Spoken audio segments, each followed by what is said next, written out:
Hi, Till Death family. It's Dr. Roz, and I'm back for another Fabulous Female Fridays. This week's topic, Kill and I decided that we wanted to do a series on the 7 reasons to not get married. Now, you guys know that we encourage marriage, so we're not trying to discourage anyone from the institution of marriage. But what we are really trying to do is to get you to think about marriage before you decide to get married. It'll save you a lot of heartaches. It'll save you a lot of years in therapy. If you can take these certain things, the 7 topics that we're going to bring to you over the next 7 weeks into consideration. The very first topic that we are going to touch on is please do not get married if you are unwilling to put your spouse's needs above your own. Now, that may not sound like a hard thing to do, but if we're realistic and honest with ourselves, we all have moments of selfishness where, you just have a moment where you're like, I deserve this, I want this. And in a marriage, sometimes that can't always be the case. This was something that I really had to learn in my marriage by being the youngest of 4 girls. I'll admit, was a little spoiled, completely a daddy's girl. So the first time my husband told me no, or it was an issue in regards to things being my way, I kind of looked at him like he had lost his mind. But in that same respect, I respected him too, probably because he was the first guy that didn't just succumb to whatever I wanted, which was a very important lesson for me because I learned that I had to not only just think about myself, but also think about the idea of sacrifice and the idea of compromising, which I thought I knew what those things meant until I said I do. I had no idea the reality of really what compromise truly means. So let's talk about being able to put your spouse's needs above your own, and let's talk about the idea of compromise. Exactly, really, what does that mean in a relationship? Well, particularly what it means is that you two make a decision that is best for your relationship. Not best for the one person, not best for the other person, but best for the relationship. What is going to propel your relationship into success, into long-lasting affection towards each other? And oftentimes it's very scary to try to make decisions as such because we never know what our decisions may lead to or how our decisions may affect us.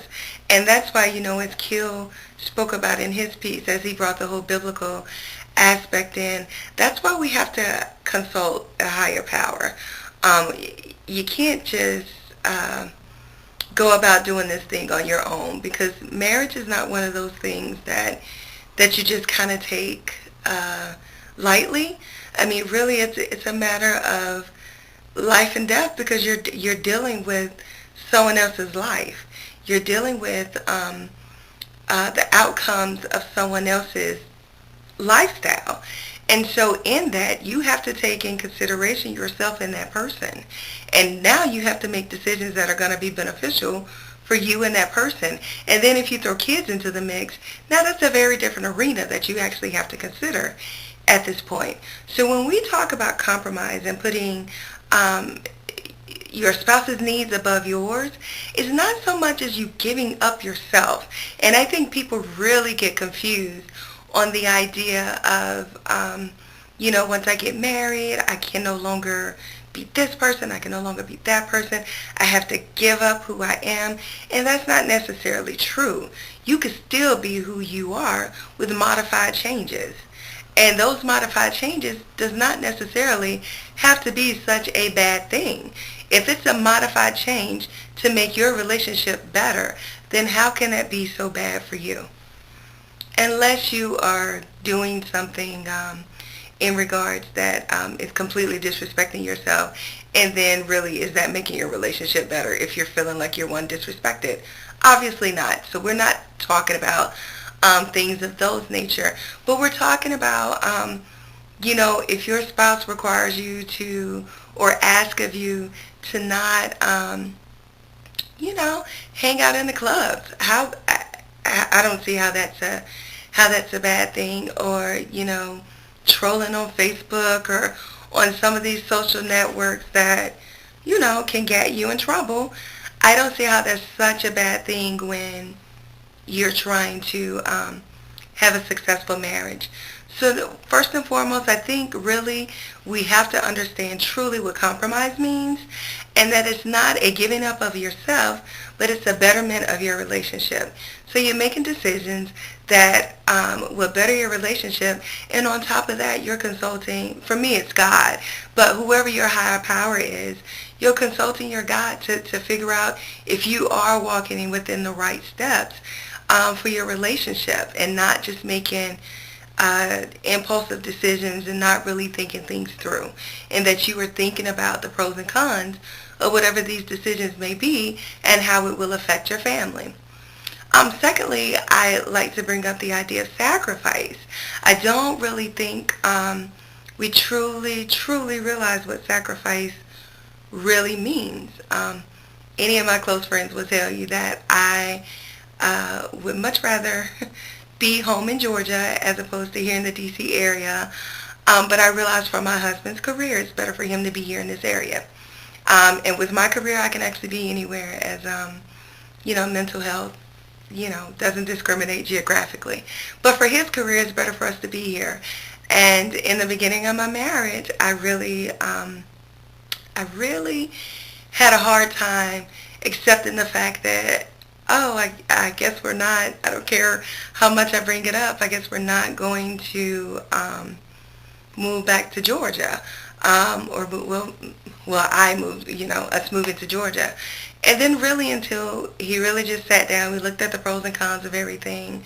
But I really had to get to a place of not having resentment towards him, because when you're not able to actually sacrifice or think about the idea of sacrificing and compromising, resentment will creep in.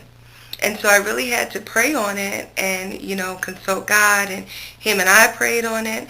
And, he was really strong in regards to saying that he think God wants us to be here in this area.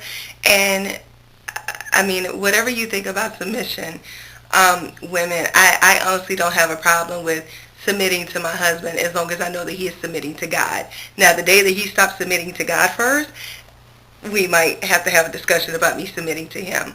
But when he brought it to me in that regard, I really had no choice but to realize that, this is a sacrifice that I have to make for my marriage to work. Now, for that, my husband will compromise and we'll spend the holidays with my family. So there are ways that you can compromise and sacrifice that will be the betterment for your relationship.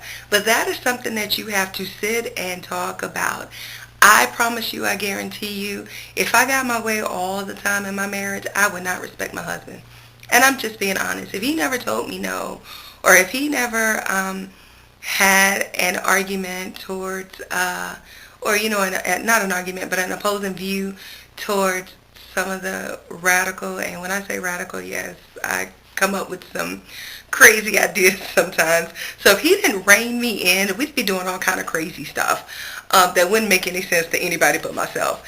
So if I didn't have that sounding board or that person that could just say, Roz, is this better for our relationship?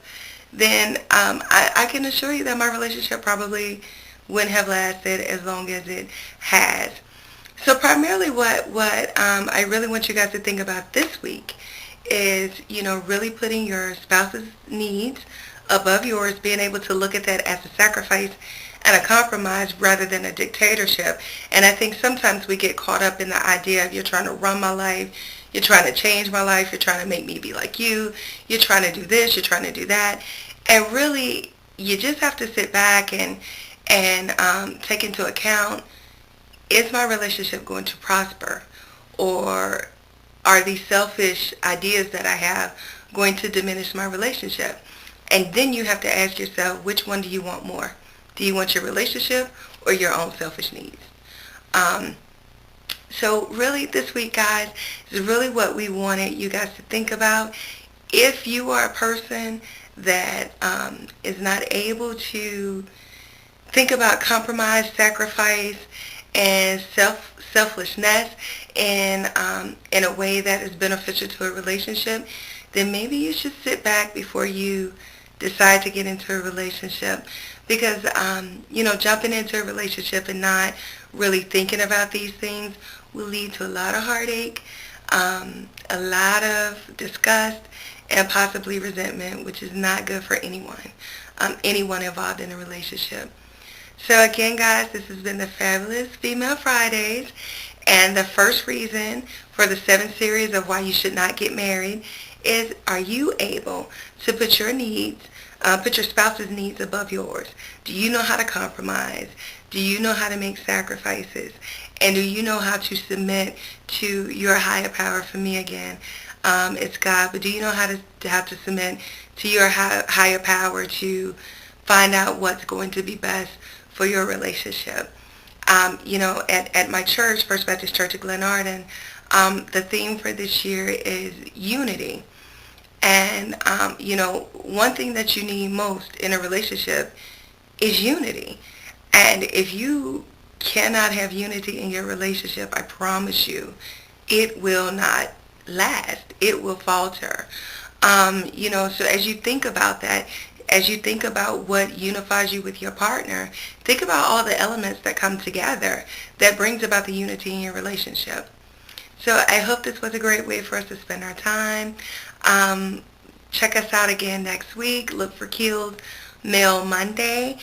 And Sensual Sundays are back. So if you're looking for, a nice little R&B mix for you and your spouse that you just want to listen to, check out our Sensual Sundays. It's on the site at tilldeathinfo.com. I think this week we're doing Marsha Ambrosia and Floetry and Natalie, the Floeses of that group. And so if you know anything about their music, you know that it's great, great music. So check them out and check us out at tilldeathinfo.com. And we'll see you next week. Have a blessed week, guys.